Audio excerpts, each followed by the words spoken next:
Ici, la voix de l'Amérique.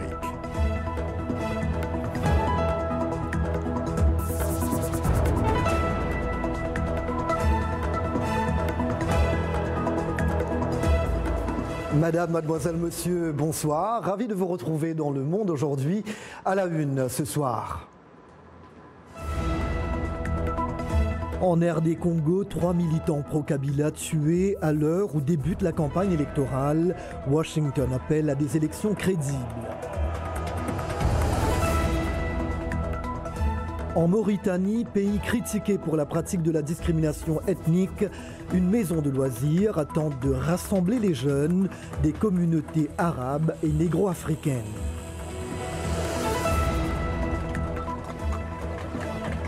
Un bateau-ambulance pour des populations enclavées au Ghana. Il transporte notamment des médicaments pour des milliers de villageois.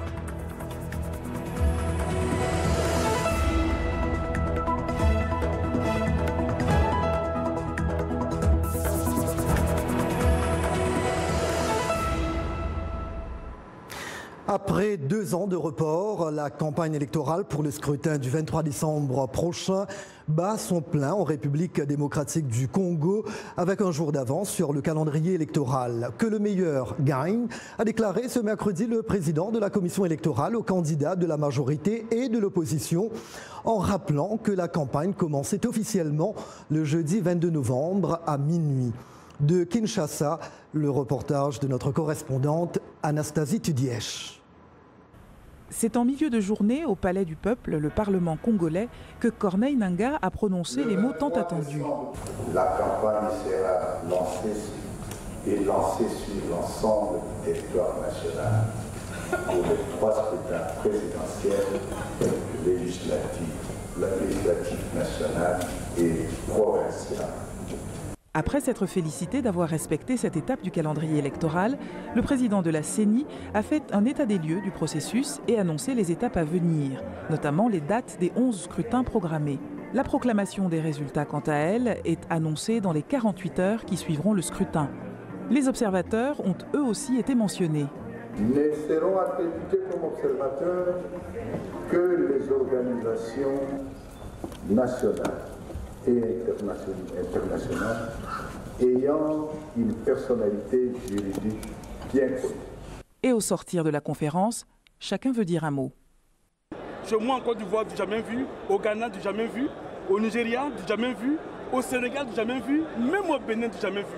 Alors, nous lançons un appel à tous les électeurs, tous les Congolais, vraiment de faire confiance à cette CENI. Mais cette CENI ne cache rien. Faire l'état des lieux du système électoral et puis faire la démonstration des opérations électorales. Et voilà ce à quoi nous avions été conviés jusqu'à cette heure-ci. Plus de 700 groupes et partis politiques vont ainsi pouvoir se déployer à travers le pays à partir de ce soir minuit, ce qui représente une trentaine de milliers de personnes si l'on se réfère aux 2 élections précédentes. Les candidats auront donc 30 jours pour tenter de séduire un électorat réputé difficile à mobiliser. Et les contestations nombreuses, notamment autour de la fameuse machine à voter, ne vont certainement pas faciliter les choses. Le mois de décembre en République démocratique du Congo sera chaud dans tous les sens du terme.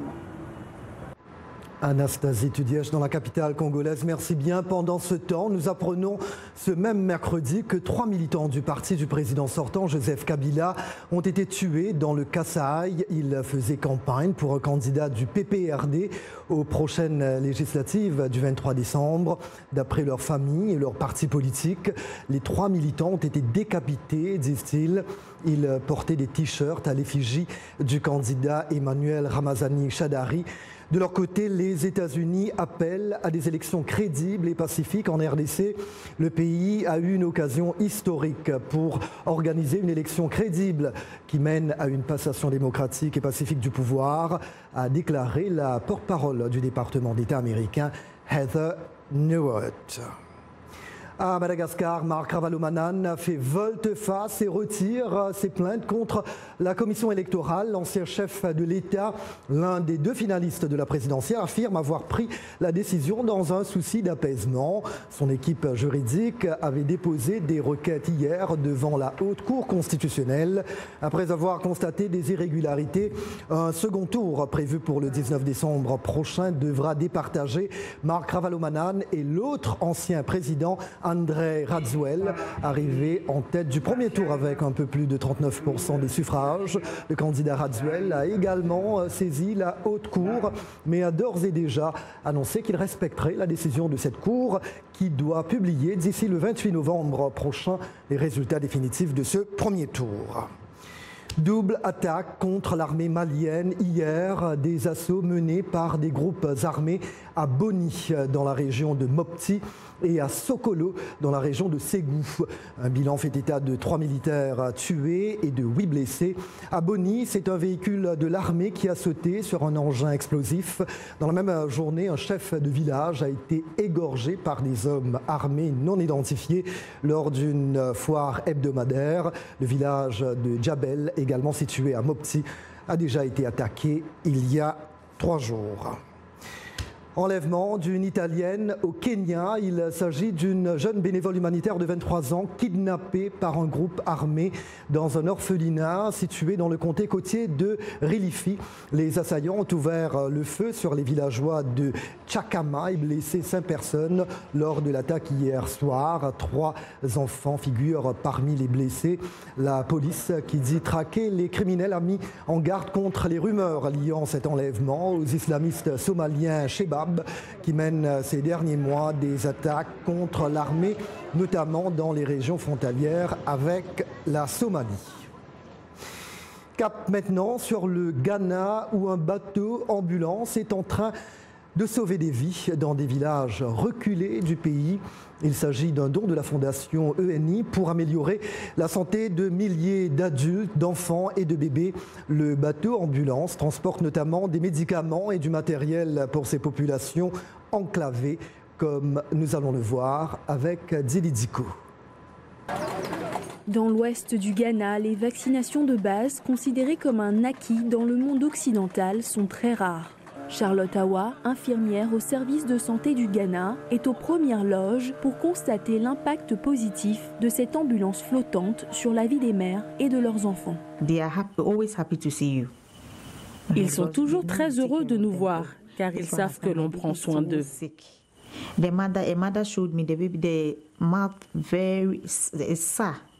Une maman m'a montré son bébé. Il avait la bouche ensanglantée et une forte fièvre. Elle s'est exclamée « Dieu soit loué, vous êtes là ». Charlotte explique qu'il est vital d'être en mesure d'arriver rapidement chez les patients et que cela a été rendu possible avec la mise en usage du bateau et des motos-ambulances. Il arrive que la sage-femme appelle car elle a besoin d'aide. Elle s'occupe des soins de base. Du coup, s'il y a une complication ou quoi que ce soit de ce genre, elle demande conseil. Vous devez être présent sur les lieux ou intervenir en assistant la sage-femme et en disant « faisons ceci » ou plutôt cela. Ce dont les habitants de zones isolées ont le plus besoin, c'est de soutien et de conseils. L'expertise médicale de cette équipe est très appréciée par la population locale. Lorsque vous leur dites quelque chose, ils sont reconnaissants. Ils acceptent et ils appliquent le conseil. Charlotte souligne que le bateau ambulance permet d'aller voir l'environnement dans lequel vivent les locaux, de prévenir les mauvaises habitudes et d'éduquer sur les bonnes pratiques. Également dans l'actualité, en Libye, des dizaines de migrants secourus au large des côtes du pays ont été contraints de débarquer dans le port de Misrata. Ce sont les services de sécurité libyens qui ont mené l'opération hier. Les migrants refusaient depuis le 10 novembre dernier de quitter le cargo qui les a secourus. L'ONU dit déplorer la tournure des événements, d'autant que certains migrants auraient été blessés lors de ce débarquement forcé. L'ONG Human Rights Watch affirme qu'il s'agit de la pire issue possible à l'appel désespéré de ces migrants d'éviter une détention inhumaine en Libye. La Mauritanie, l'un des pays africains qui tente de prendre le drame de l'immigration clandestine à bras-le-corps, notamment en essayant de retenir ces jeunes. Alors, comment faciliter le vivre ensemble entre les jeunes Mauritaniens tout en luttant contre le chômage qui les frappe durement? C'est pour trouver un début de réponse à cette question que le président de l'ONG La Marmite du Partage a ouvert à Nouakchott un lieu de loisirs. John Linden était récemment de passage dans le pays. Il nous propose ce reportage. Dans la capitale mauritanienne, Kali Diallo est l'un des jeunes les plus connus. Et s'il est tant connu, c'est qu'ici, beaucoup le disent proche du peuple, mais surtout proche des jeunes. Président de la Marmite du Partage, une ONG qu'il a créée il y a quelques années, Kali consacre son temps et ses moyens financiers aux jeunes. L'une de ses dernières réalisations, la Maison des Loisirs, qui est en fait un centre d'animation et d'échange. C'est un centre que je mets en place pour permettre aux jeunes issus de différentes communautés, de toutes les races, puissent se rencontrer ici, puissent se divertir, puissent discuter, puissent se connaître. Mais la mission de ce centre, selon son fondateur, va bien au-delà du divertissement. C'est vrai que c'est une entreprise sociale, mais le fait d'amener tous les jeunes Mauritaniens ensemble à se retrouver ici, à discuter ici, ça leur permet de se connaître, parce que quand on ne se parle pas, on ne se connaît pas. Et quand on ne se connaît pas, on va cultiver la méfiance, et en cultivant la méfiance, on va cultiver la haine. Situé à environ 5 minutes de la présidence de la République, le centre dispose de plusieurs attractions et installations. Un restaurant, un salon de coiffure, des salles de visionnage pour les amoureux de foot, une connexion Wi-Fi gratuite, des PlayStation, une salle de gym et des jeux. Pour lutter contre le chômage, le centre emploie également une dizaine de jeunes. Tu sais, ici c'est très dur. Toute la jeunesse est en train de chômer. Pas de boulot ni rien. Il est là, il est en train de nous aider. On est là, on bosse et puis on n'a pas de problème. Des idées qu'il continuera sans doute de mûrir pour apporter encore et toujours plus à la jeunesse mauritanienne, voire africaine. Les Américains fêtent ce jeudi Thanksgiving, une tradition ancrée dans la culture du pays depuis plusieurs siècles.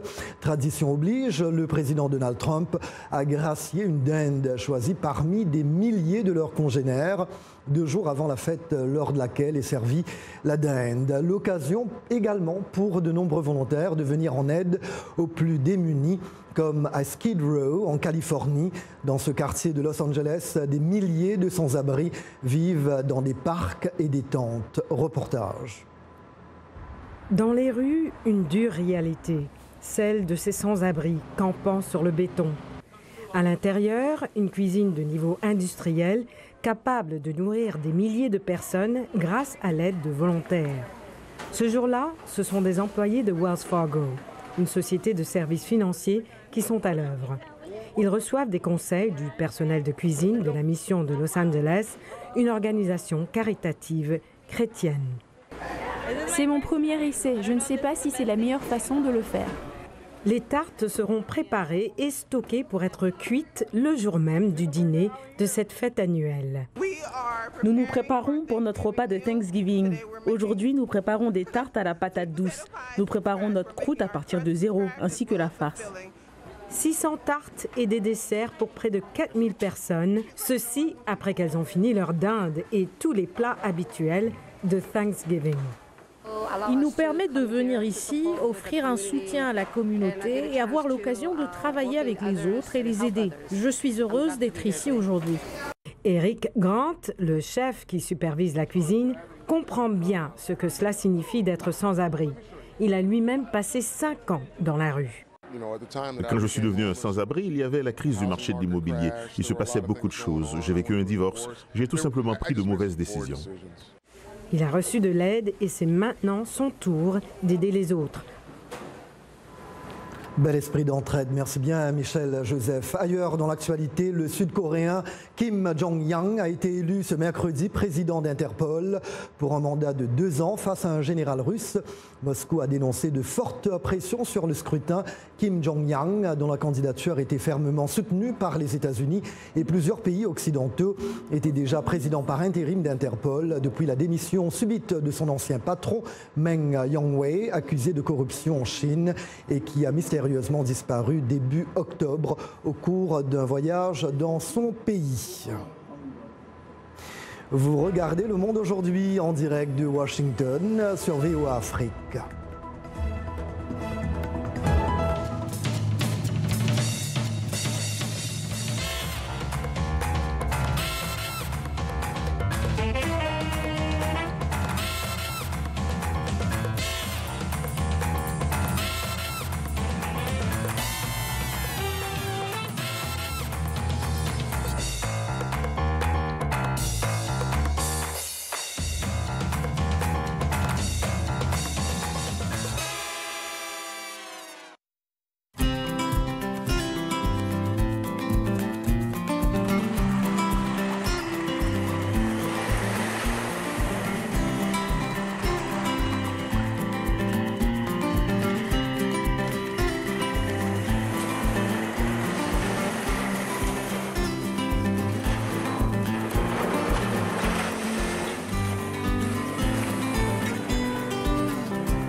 Le Monde aujourd'hui en direct de Washington sur VOA Afrique, à venir dans cette seconde partie. Elle a créé la voiture à hydrogène. Sandrine Mubenga est une jeune scientifique congolaise de génie. Son portrait à venir dans Afrotech. En Afrique du Sud, des clubs de code informatique pour les jeunes, des townships, afin d'aider à combattre le chômage. De la musique au programme également, Seattle, berceau du grunge et des rockstars, visite guidée tout à l'heure au musée de la culture pop de cette ville américaine.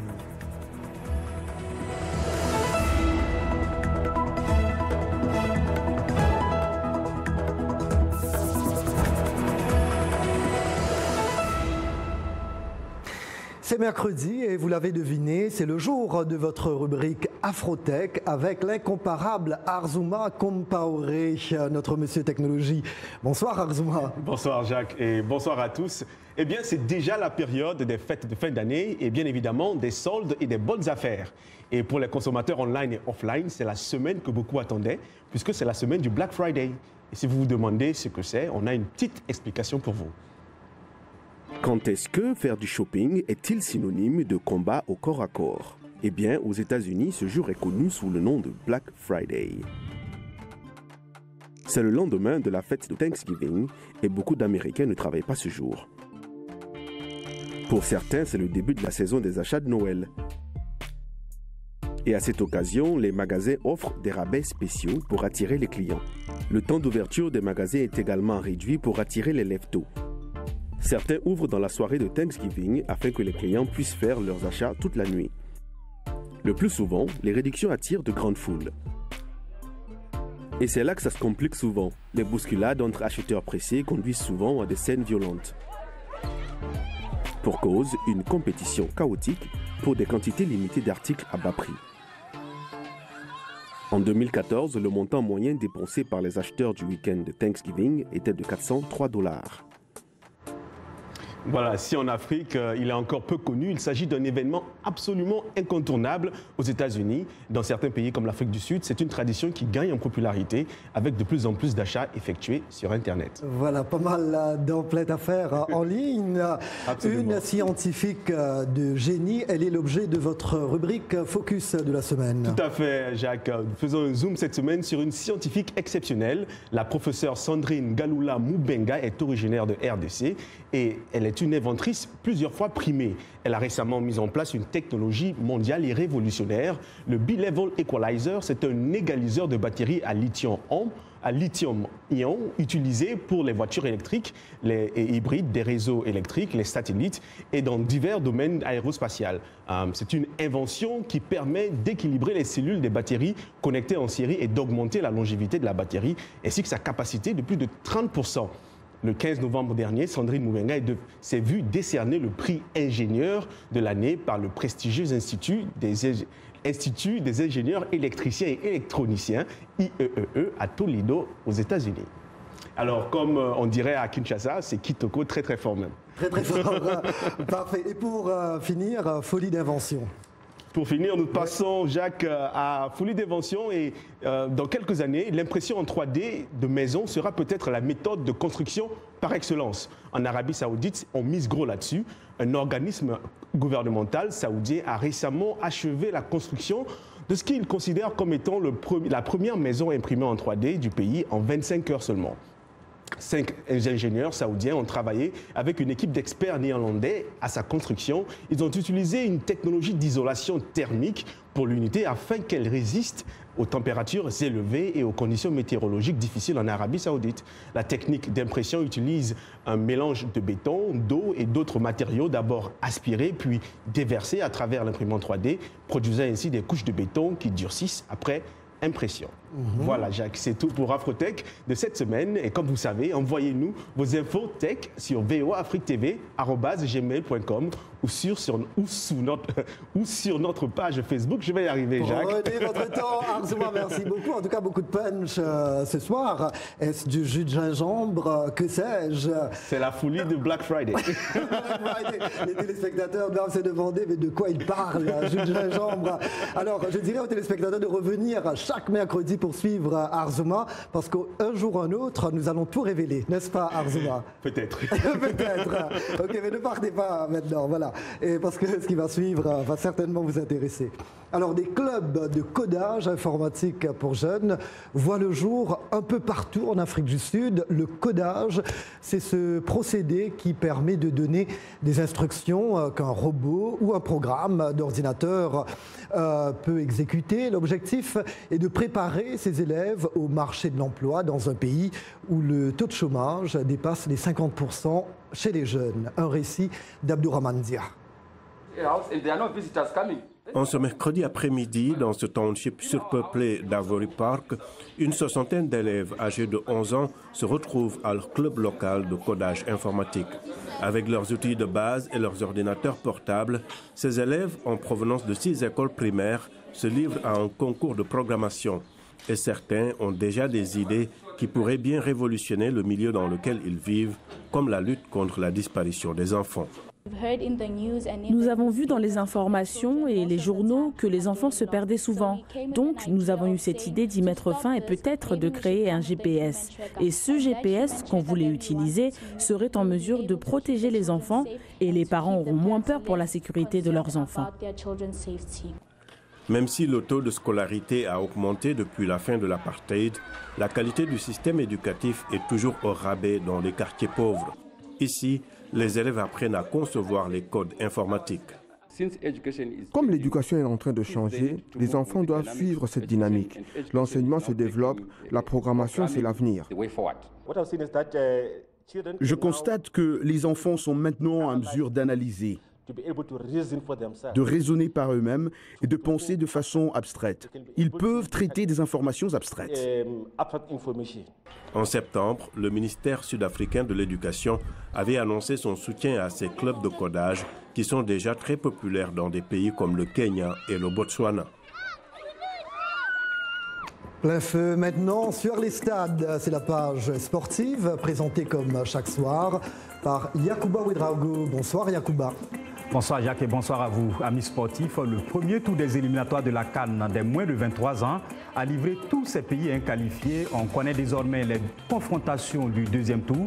On connaît aussi ces confrontations, disons, ont prévu des chocs que vous voyez tout de suite. On aura des duels en Afrique australe, d'un côté entre l'Angola et l'Afrique du Sud, de l'autre entre le Mozambique et le Zimbabwe, sans compter Malawi-Zambie. Opposé à la Sierra Leone, le Cameroun est un nouvel adversaire à sa portée. Le Soudan du Sud sera face à la Tunisie, choc ouest-africain entre la Guinée et le Sénégal, tout comme Niger-Côte d'Ivoire. Exempté du premier tour, le Nigeria fera son entrée contre la Libye, tandis que la RD Congo et le Maroc, bien sûr, vont se confronter dans un match très serré. Toutes ces rencontres se disputeront en mars 2019.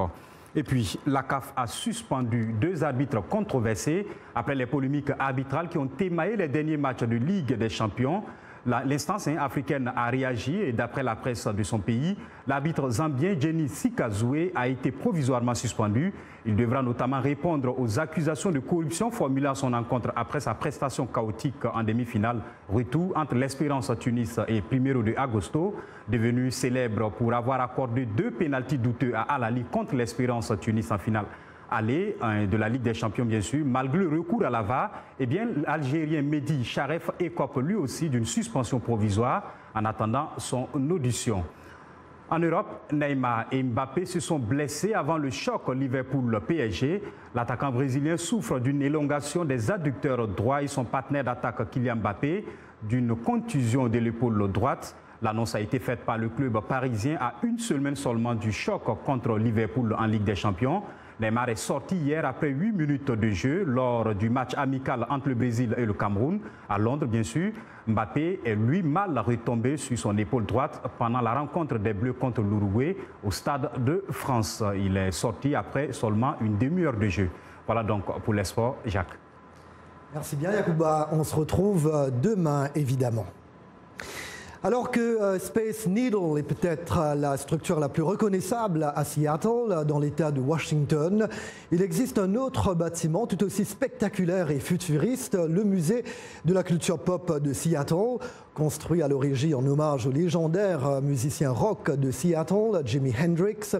Il célèbre aujourd'hui la culture pop contemporaine américaine, y compris des super-héros de Marvel, dont le créateur Stan Lee, décédé à 95 ans la semaine dernière. Natasha Mosgovaya nous fait le reportage et Arzuma Compaoré le récit. De l'extérieur, le musée de la culture pop de Seattle ressemble à une guitare électrique détruite, un hommage au légendaire guitariste rock Jimi Hendrix.